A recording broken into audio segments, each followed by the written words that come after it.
Во одговорот од општинската организација на СДСМ Кочани до пратеникот Миле Левков се вели: за разлика од наконтените под наводници пресконференции на министерот за образование, актуелниот пратеник Левков ќе се потсети како тие ги пречекуваа премиерот и министрите од нивните редови, со блокирање на целокупната настава, со училишниот хор и оркестар, со вклучување на целокупниот наставен кадар и какви уште не фанфари во присуство на целата дополнителна локална партиска свита.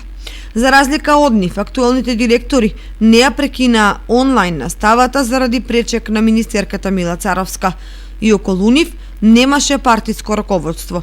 Напротив, незиниот работен состанок низ училиштата беше мобилен, од нога и непосреден, со дел од вработените и раководителите на установите, како и непосреден увид на она што е сработено и она што се прави со буџетски средства. Краток и јасен.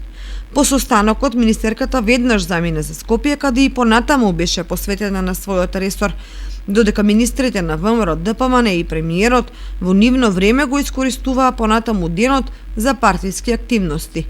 Министерката имаше работен состанок за одблизу да се запознае со активностите и проблемите на училиштата во Кочани и заеднички да изнедат решенија. Средбата беше отворена и искрена.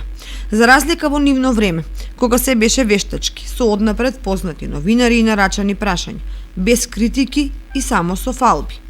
За разлика од периодот на ВМРО ДПМН, кој во образованието воведе проект монитор за секое дете и го рекламираше како компјутер за секое дете, за кој доколку пратеникот е искрен, нека одговори дали одржал повеќе од 1 ИКТ часови со користење на компјутерите.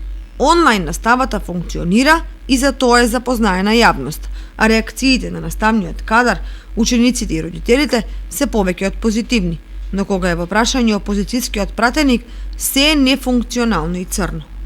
За тоа како била користена компјутерската опрема сега во училиштата, повеќе од добро, доколку се сеќава опозицијскиот пратеник, тоа се нагледни средства за и во функција на наставата. И дали поради нивно рационално користење, дали поради тоа што тие како опозицијски пратеници немаат лаптоп компјутери и ствара таков револт, не знаеме.